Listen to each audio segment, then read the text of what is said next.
Está no ar o PetraCast, o podcast do Diálogo Jurídico Inteligente. Boa tarde a todos, estamos aqui em mais um episódio do nosso podcast. Hoje vamos conversar com o Dr. Luciano Tim.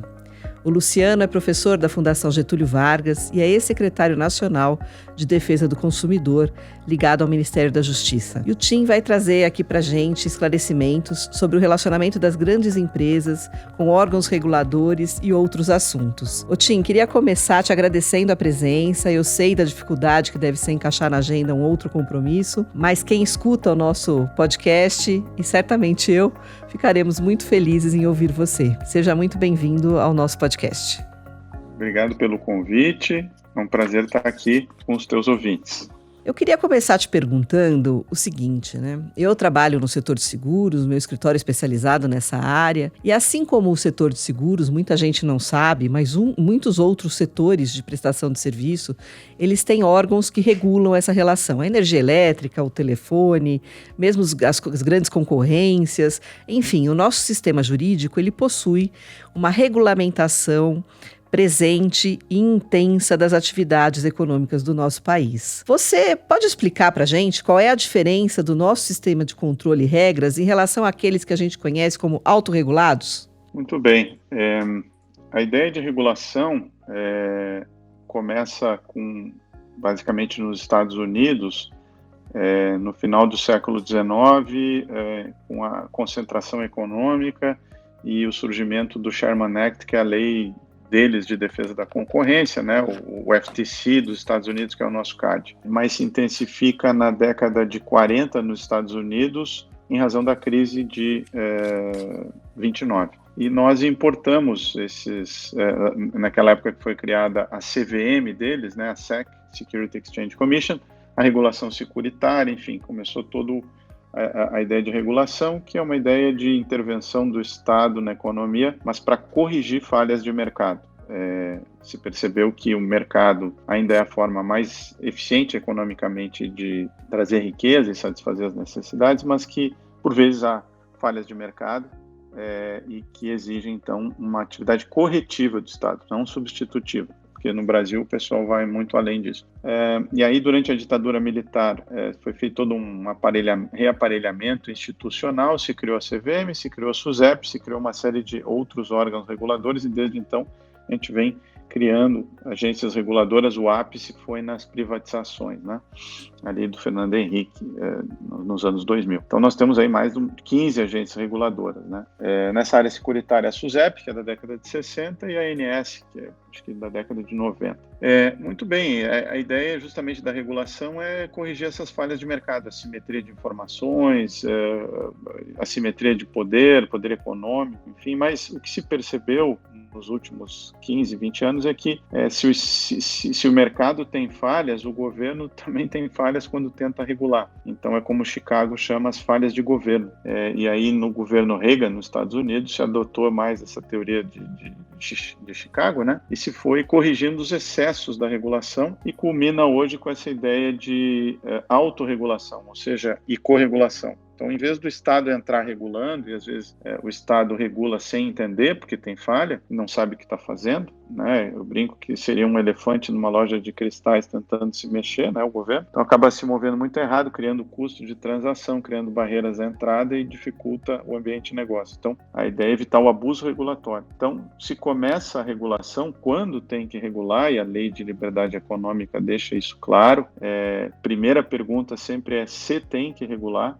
Então, no Brasil, nós fomos longe demais, então nós temos que desregular muito ainda e privatizar muito, mas se tudo der certo para nós, né, evidente, poderíamos virar Argentina, Venezuela, enfim, mas tomara que estamos num caminho de desregulação e privatização, que espero se consolide. E nesse modelo, que é sugerido pela OCDE, que é o grande órgão de política pública e regulação econômica, a autorregulação entra justamente como a primeira tentativa de regular, mas em vez do Estado entrar, o Estado transfere, vamos dizer assim, para a iniciativa privada que tem o conhecimento, a autorregulação. Então, a autorregulação ela não custa para o Estado, ela costuma trazer um maior índice de compliance, porque as empresas estão comprometidas, como se fosse um padrão mínimo de mercado, e daria o exemplo que a gente incorreu na Senacom, dois eu daria. Um sobre os empréstimos consignados, que era um problema, e nós resolvemos com a Febraban e a BBC, que é as duas entidades dos bancos, com autorregulação, enfrentando os principais problemas que afetavam os consignados. E também com as plataformas de comércio eletrônico, a gente criou um guia de autorregulamentação do comércio eletrônico, com padrões mínimos de autorregulação dessas plataformas. E ainda teve o Não Me Perturbe, né, que foi uma autorregulação do setor de telecom. Então, uma tendência inaugurada nesse governo. A gente sabe que em governos anteriores, mais recentes, o que a gente sofreu foi um abuso regulatório, que provocou uma queda do PIB em 2014 e 2015 de mais de 7%. Então, para dar uma ideia do que foi isso, era o Estado entrando em energia errado, querendo limitar lucro, entrando errado privatizações de estradas, aeroportos, né? A pandemia, não se espera que a perda de PIB seja superior a 7%. Então, para a gente saber, ter claro o que foi esse momento que a gente viveu. Como que a gente faz para amadurecer, no seu ponto de vista, essa relação entre o consumidor e o fornecedor sem que seja necessário essas grandes interferências? Hoje eu li uma notícia de que o Consumidor.gov, aliás, uma obra com grande impacto da sua ação aí dentro do governo, né, que trouxe uma pré-discussão, uma solução de conflito, pré-judicialização de vários temas. Como que a gente faz para sensibilizar esse consumidor e esse fornecedor de que sim, eles podem tentar resolver a situação deles sem que haja necessidade de alguém regulando cada passo que cada um dá? Sim, o Código de Defesa do Consumidor ele foi feito num ambiente da Constituição Federal, ainda pré-queda do Muro de Berlim, enfim, dentro de uma influência da regulação europeia da década de 80, né? E ele é um código importante, mas ele aposta muito em vulnerabilidade, em judicialização, enfim, e passaram-se 30 anos, né? E aí o mercado nosso se tornou mais competitivo em razão das privatizações. Então agora a gente já pode, o ministro Barroso disse que o brasileiro é viciado em Estado, né? Isso não é bom, evidente. Então a gente tem que desviciar, vamos dizer assim, né? Tem que, de fato, permitir que as pessoas resolvam seus problemas. Quando a gente vai nos dados também, a gente já sabe que, apesar de termos vários problemas, a distribuição de renda melhorou, o nível de educação melhorou, então a gente pode começar como foi na reforma trabalhista e outros exemplos, a permitir que as pessoas tomem suas decisões. E o Consumidor.gov vai nessa linha, porque ele permite que os consumidores reclamem, negociem, e você não precisa da intermediação diretamente com os fornecedores e não precisa dessa intermediação do Estado, como se fosse o pai, né, ou a mãe que protege, e acho que já passamos dessa fase, isso assim, que no mundo todo já civilizado, e creio que esse passo foi importante. Ele, até fazendo justiça, ele foi criado numa gestão anterior, mas nós transformamos isso numa política pública de Estado. A SUSEP acabou de migrar, né? A ANAC já tinha feito todo isso, todo o sistema de reclamação para o consumidor.gov.br, é o canal oficial dos consumidores, está integrado com o PJE, então, e ontem mesmo saiu uma decisão do CNJ dizendo que não é violação o acesso à justiça o juiz suspender o caso para que as partes tentem resolver mediante essa plataforma. O professor Kazuo Watanabe diz que o acesso à justiça não é necessariamente acesso ao judiciário, sim é uma forma de resolver os problemas de maneira eficiente. E o Gov resolve 80% dos casos pela avaliação dos consumidores, né? 700 mil casos em 6 dias. Então, e eu ouvi a secretária falando recentemente que aumentou muito o uso do Gov, obviamente, né, durante a pandemia, por razões óbvias, mas se manteve o índice de satisfatividade, senão que as empresas também estão... As empresas antes no Brasil, pré-Constituição, enfim, estavam acostumadas com um ambiente não competitivo, que a privatização, a globalização trouxe. Então, as próprias empresas também se tornaram mais corretas, mais competitivas. Então, os consumidores melhoraram, as empresas melhoraram, está na hora de eles resolverem seus problemas. Eu ia falar exatamente disso agora com você, desses canais de atendimento, dessas tentativas de composição, antes mesmo da propositura da ação, né, de serem pressupostos para a propositura da ação. No nosso último podcast, nós conversamos com o ministro Ricardo Cueva, do STJ, e um dos tópicos tratados foi exatamente esse, do caminhar dos tribunais e das decisões judiciais, no sentido de que não houve esgotamento de negociação, não houve tentativa sequer dessa negociação, esse processo, né, aquela história da pretensão resistida. Você sequer teve ainda sua pretensão amplamente resistida e já demanda judicialmente. Como que você vê e a importância desses canais de atendimento do fornecedor, do próprio fornecedor, os saques, as outras plataformas que os fornecedores já possuem? Como que a gente faz para sensibilizar o consumidor a utilizar essas plataformas? E não necessariamente precisar de uma ODR, uma ADR ou qualquer outra plataforma para resolver o seu conflito, sem antes tentar esse canal que ele já tem à disposição dele. Porque pelo que você me disse, o consumidor.gov, você não tem uma intervenção. Você tem lá uma ponte que vai unir essas partes que vão falar entre elas, né? Por que o consumidor ele fica mais sensibilizado a uma plataforma do que a um canal que já existe junto ao fornecedor? Bom, Ana, obrigado pela pergunta. Acho que tem uma questão multifatorial aí. Parte da judicialização a gente pode atribuir, a meu juízo, ao próprio Poder Judiciário, né, que é muito bondoso, digamos assim, ao conceder assistência judiciária gratuita, ao criar uma jurisprudência que vai além do texto da lei, né? Então, o Código de Defesa do Consumidor, o texto dele é bom, o problema é que, por vezes, se excede na interpretação, como acontece na própria Justiça do Trabalho. Você vai no texto da CLT e diz uma coisa, a interpretação diz outra. Então, cria insegurança jurídica, etc. Então, tem uma parte que é do judiciário, tem uma parte dos advogados, que país que tem muito advogado, então tende a gerar, somado a essa questão do que o judiciário cria como estímulo, né, de judicialização, e aí honorários de sucumbência, enfim, aí é um certo estímulo, né? Eu não sou contra a sucumbência, mas dependendo como é desenhado ali, como são desenhados os incentivos, né, você acaba tendo, eu já escrevi sobre isso, muita litigância. Isso é uma parte do problema. Outra parte é as empresas que têm que divulgar melhor seus canais. Outra coisa que acontece, então, é melhorar a divulgação. Outra coisa que acontece é também nós não temos muita confiança ainda no Brasil um no outro, né? Quando a gente vai em índices de mensuração de confiança, né, as pessoas não confiam tanto nas outras quanto na média em outros países, da Europa, por exemplo. Então, aquela desconfiança, e quando há, de novo, por um paternalismo ainda que está na nossa cultura, né? Se está o Estado, se é uma plataforma de governo, por vezes cria mais segurança, confiabilidade. Mas eu acho que é um processo, e nesse processo a gente está avançando. A gente agora está no Conselho, né, Nacional de Defesa do Consumidor. Uma das pautas é modernizar o saque, né? Então a ideia é que o saque seja resolutivo, né? E não, a gente não há por que deixar o consumidor.gov.br ou o judiciário como o saque das empresas. Então tem muito espaço de melhora. Acredito que seja possível tornar o saque mais resolutivo e abrir a caixa preta do saque, porque ninguém sabe, no fundo, se o saque das empresas está funcionando bem ou mal, porque não são auditáveis, né? E não tem nenhuma preocupação com resolutibilidade. Só tem preocupação em responder em 1 minuto. Então, em termos de incentivos, foi mal desenhado, foi importante numa época, mas pode ser corrigido. E a ideia daí você vai ter as ferramentas de... Hoje o consumidor.gov.br tem API para o saque das empresas. Então, a ideia é poder integrar tudo, né? E vai estar integrado, então, o saque das empresas, o Gov e o PJE. Então, nós vamos ter daí, sim, uma plataforma quase que perfeita de ODR, né?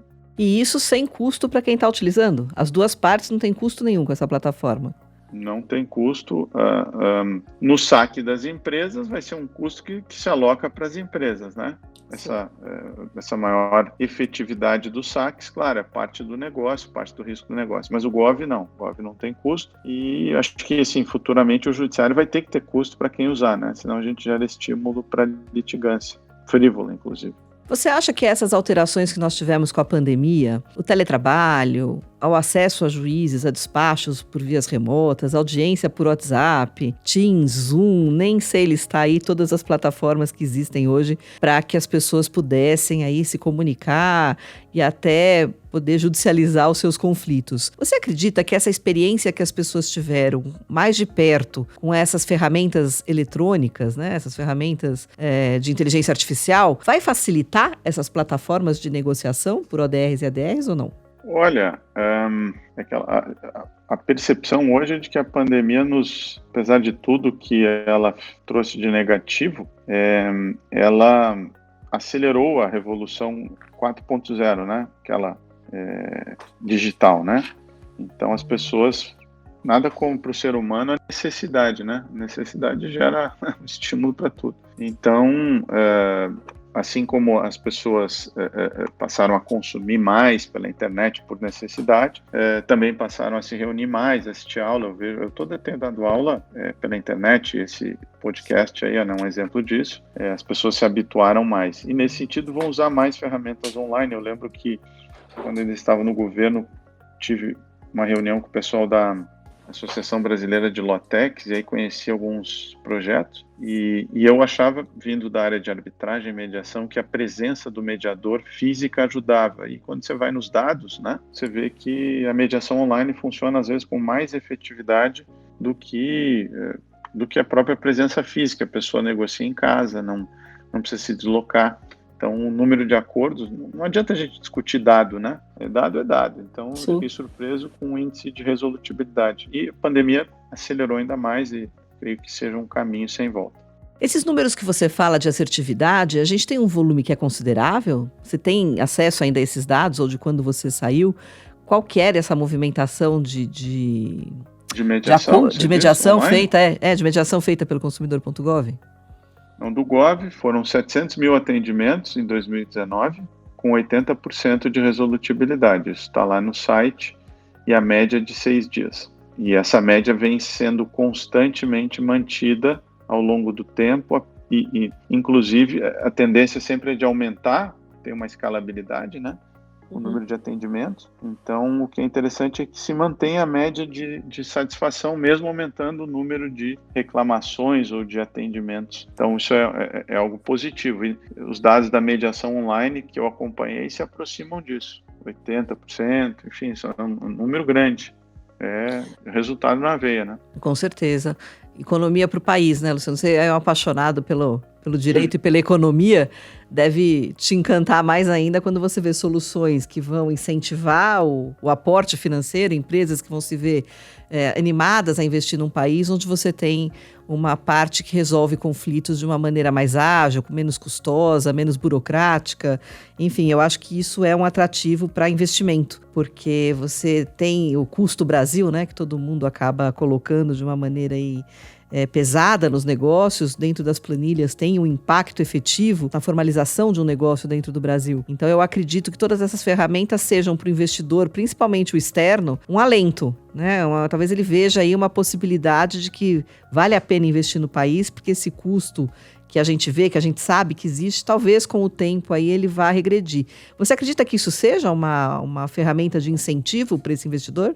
Com certeza, tem muita literatura sobre isso, mas antes disso, né, é muito bom para o contribuinte, porque o judiciário tem um custo muito alto. O judiciário ele é subsidiado em todo o mundo pelo contribuinte, mas se tem muito volume de processo, e o Brasil é um caso único, né, 70, 80 milhões de processos, e então o judiciário ele é custoso, ele é pesado por conta desse alto volume de processo, e subsidiado pelo contribuinte. Então, dando dados aqui, que a gente gasta no orçamento, acho que 2018, algo assim, eu verifiquei que nós gastamos em disputas no Judiciário Federal 90 bi, em educação 45, né, em saneamento não chega a 20. Então, isso é sinal de muita ineficiência alocativa, né? Então, isso é muito custoso para o contribuinte. Então, isso reflete no preço, né, porque é tributo. Então, o consumidor ele paga por um preço mais alto. Isso é ruim. E quando tem literatura e tem pesquisa empírica que sugere que, de fato, quando você tem uma ferramenta ágil de solução de disputas, como é o caso de arbitragem, por exemplo, e outras formas, você estimula também o investimento, porque o investidor, ele é racional, né? Se ele é racional, ele não quer ficar 10 anos disputando em juízo. Veja o caso das privatizações em projetos de energia e construção, né? A arbitragem definitivamente é um incentivo ao investimento, porque a empresa sabe que ao colocar o dinheiro no projeto, em 1 ano, 1 ano e meio, máximo 2 anos, vai ter um desfecho, né? Em vez de ficar esperando 10, 20 anos no judiciário, num caso complexo. Sem dúvida. Dependendo do tempo, você até inviabiliza o negócio, né? Você precisa realmente de uma coisa mais ágil para poder dar seguimento ao que realmente importa, que é o que originou aquela disputa e não a disputa em si. Deixa eu te fazer uma outra pergunta. Você disse que a SUSEP hoje até noticiou que ela vai aderir ao consumidor.gov e eu queria saber de você. Essas agências todas, quando elas aderem a uma plataforma como consumidor.gov, elas, na verdade, são uma outra ponte, porque normalmente o consumidor, né, o cidadão vai lá reclamar de determinado comportamento de uma empresa que essas superintendências, que esses sistemas de controle regulam. Aí como que funciona? Ele vai lá, faz a reclamação, essas agências reguladoras, elas que fazem o outro braço de contato com o fornecedor, ou o próprio sistema que cria ali uma conversa de 3 pernas? O próprio sistema vai juntar essas partes todas naquela negociação? Não, o sistema, quando a empresa voluntariamente, claro, durante a pandemia, a Senacom se viu obrigada a determinar que alguns setores ingressassem compulsoriamente, porque o próprio saque das empresas estava prejudicado pelas medidas de distanciamento, né? Então, tinha como botar todo mundo num call center, estava tudo complicado. Então, o consumidor não podia ficar sem acesso à empresa. E então, a gente tornou lá, à época, o consumidor.gov obrigatório para alguns setores. Mas, em regra, quem ingressa no setor de saúde, seguros, quem ingressa, voluntariamente se obriga a responder em até 10 dias. Então, o consumidor se manifesta, a empresa, então, tem 10 dias, e aí se estabelece uma negociação ali que não é intermediada pelo governo. Em áreas reguladas não é diferente quando o regulador decide migrar. Isso aconteceu com a ANAC, então já a interação é direta, a ANAC não intervém, assim como a SUSEP, nesses casos agora que ela migrou para o GOV, então ela não vai mais monitorar isso. Então, essa é a minha dúvida. Por exemplo, o consumidor vai lá e faz uma reclamação via SUSEP. A SUSEP sai fora e quem vai entrar no polo... Não, ele já não vai fazer na SUSEP, ele vai lá e não vai estar nada na SUSEP, a SUSEP vai dizer, faça sua reclamação aqui no consumidor. O GOV vai ser o sistema da SUSEP para essas questões. Entendi, eles vão eliminar o próprio sistema, ele foi substituído pelo consumidor.gov. Sim, foi o case que aconteceu da ANAC, foi a primeira agência reguladora. É uma pena, nem todas, aquelas que evoluíram muito já em defesa do consumidor resistem. Sim. Em fazer isso, por vários motivos, né? Falhas de governo, que a gente falava, né? Mas o ideal é que todas migrassem, porque aí o consumidor só usaria essa plataforma. Sem dúvida. E você acha que todo esse sistema de mediação frente à pandemia nos ensinaram mesmo mais sobre as ODRs e ADRs? A gente vai navegar nessas águas com mais calma? Vamos ter mais tranquilidade? Ou quando a vida voltar ao normal de antigamente, tudo vai voltar a ser como era e mais uma vez as plataformas vão ser esquecidas? Não, acho que nunca as coisas voltam como eram, né? Depois de uma experiência dessas, os indivíduos e a sociedade mudam. E a gente não sabe para onde que vai, né? Mas sabe que vai ser diferente. Então, creio que é certo que a tecnologia terá um papel que não tinha antes, né? Que foi acelerado. E acredito que cada vez mais as pessoas vão se independizando, né? E vão resolvendo os seus problemas pela internet. Não faz sentido você contratar um advogado e ir no judiciário para cancelar uma linha de telefone, né? E nós vamos ter que discutir o dano moral, né? Nós vamos ter que discutir. O dano moral não foi feito para corrigir falhas de mercado, é uma questão regulatória. Então a Senacom contratou a consultoria para redesenhar a regulação, aí, inclusive das agências, com participação das agências. Esse tema está no Conselho Nacional de Defesa do Consumidor, então há um espaço para melhora de agenda regulatória para fins de defesa do consumidor. Tá certo, Luciano. Muito obrigada por participar conosco desse nosso episódio de podcast, que vai estar disponível nas mais diversas plataformas de podcast. Foi sensacional ouvir você falar e espero que você aceite os nossos convites em outras oportunidades, para que a gente possa falar sobre economia e direito, que me parece que são 2 pernas aí do mesmo desenvolvimento. Obrigada por estar conosco. Obrigado, Ana Rita. Até a próxima. Vai ser um prazer estar contigo e com os teus ouvintes.